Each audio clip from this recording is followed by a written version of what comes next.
Hello, blog followers. It's me. I know I posted the other day that I was going to post a video that day, and then I didn't. It's because I went to Iowa last weekend, and I didn't really have any time to prepare, so I had planned to make a vlog, and then I ran out of time, because I had to pack up quickly and jump in the car and go, so that's my bad. I didn't mean to. But, so I want to talk to you today about a couple of things. One is my new novel, um, which I haven't written yet, but I'm going to, and it's going to be awesome. The second thing is choosing tense and perspective, which is one of the challenges I'm having right now with my new novel. So, for starters, new novel, also Zappa. So for the new novel, November's coming up, and I didn't have an idea of what I wanted to do yet. So I'm like, shoot, it's October. What am I going to write about? And with that little amount of time, I was like, if I'm going to write a novel, I need to have basically one main thing, is that I have to choose a topic that can hold my attention for 30 days, and that I know enough about to write immediately without any research. So what am I going to choose? What do I spend the most time doing with my life right now? The answer to that is pretty easy. It's work. So I work at a blood bank. As I've mentioned before, I'm surrounded by blood on a daily basis. And that I could pretty easily write. I have a background in laboratory science. I can definitely science the shit out of this book. So I'm like, okay, that's what I'm going to do. So if I'm going to put a subliminal moral into my story, which is what I like to do, to sort of like teach a lesson secretly on the sly, what would it be? Obviously, because I'm cheesy and I love my job, it's that blood donation is important and saves lives. Pretty basic, cool.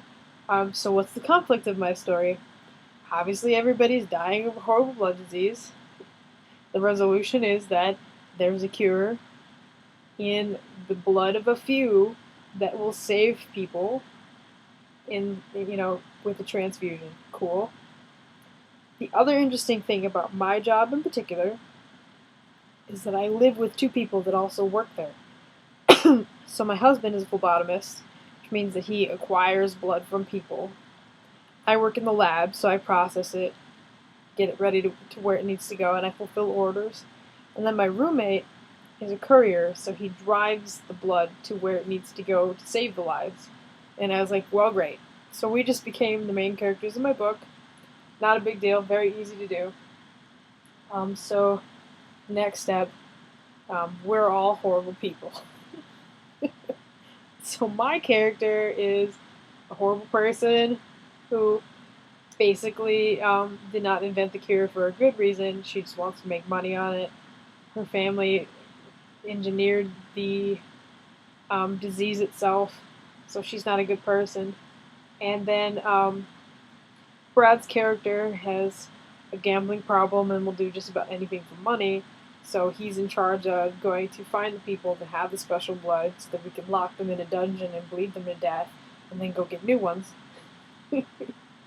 And our roommate is actually the only good person in the party because he thinks he's doing a good thing, like this is a necessary sacrifice. He was a late addition to the party, and so he is basically misled into thinking we do good things and finds out we don't do good things. That's a different story. So the plot basically starts with the acquisition of one of the universal donors, in layman's terms, that's an O-negative donor, and she's very special. She can give blood to anybody and save lives. And she also happens to be like a very good person at heart.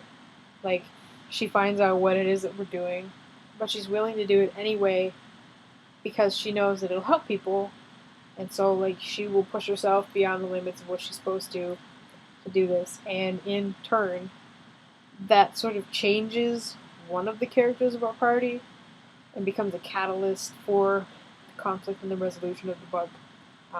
It's going to be a lot of fun. that I already have like such a vivid idea of what these characters are like, and I spent like some time sort of fleshing out the backstory of like my husband's character. Suffice it to say, it's going to be really cool. I actually stayed up late one night, later than I was supposed to, and mapped out all of the chapters. There's like 24 of them. I was like, I know exactly what's going to happen in each one. I know exactly how all of us are going to, end. So that went well, and it's ready to be written. So come on, November. October 17th is our first Rimo meeting, so that'll be good. Being inundated by mirrors. Hi, mirror. Sable, I'm trying to make the video. Please. Help. Lay down. Lay down. Lay down. Lay down. Lay down. I was gone for a while, so they missed me.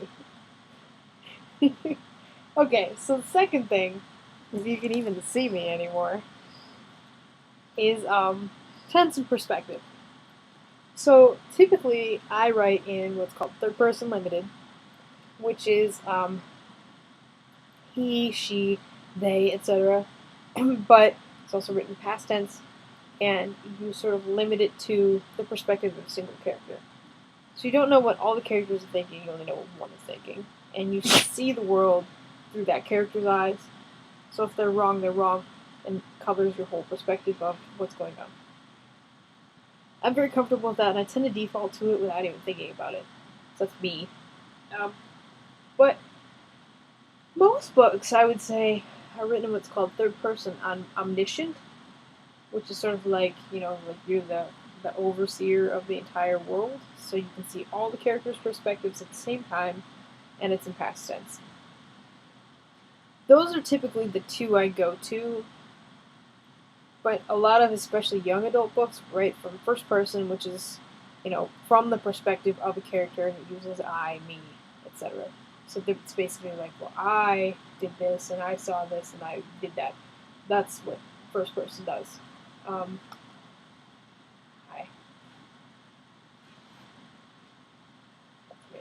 Okay.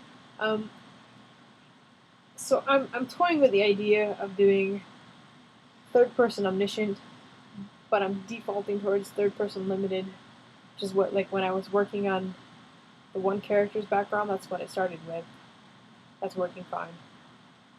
But then I was talking to my husband, and he thinks that it would be more impactful if I go to present tense, because I read an article by an author who said that he used to write in past tense, and now he writes in present tense, because it puts the reader more in the moment of what's happening right now, rather than making it sound like it had happened once upon a time in the past, and it makes it less relevant in the past than it does right now. So I agree with that, but he said, well, just try it. You have plenty of time to practice. I was like, okay, fine. Practiced it. I wrote a couple paragraphs. I know it wasn't a good old college try, but I wrote a little bit. It feels really awkward, like, for me to write that way. But then I go back and read it, and it sounds fine. So that's one of the challenges that I'm having right now, is trying to decide what to do with my book, R.E. Tense and Perspective. What I'm probably going to end up doing is writing the whole damn thing in third person limited, like I'm used to, past tense, and that's it. It is what it is. That is what I'm good at. So, speaking of things that I'm good at, I've learned once and for all that I do not write fluff.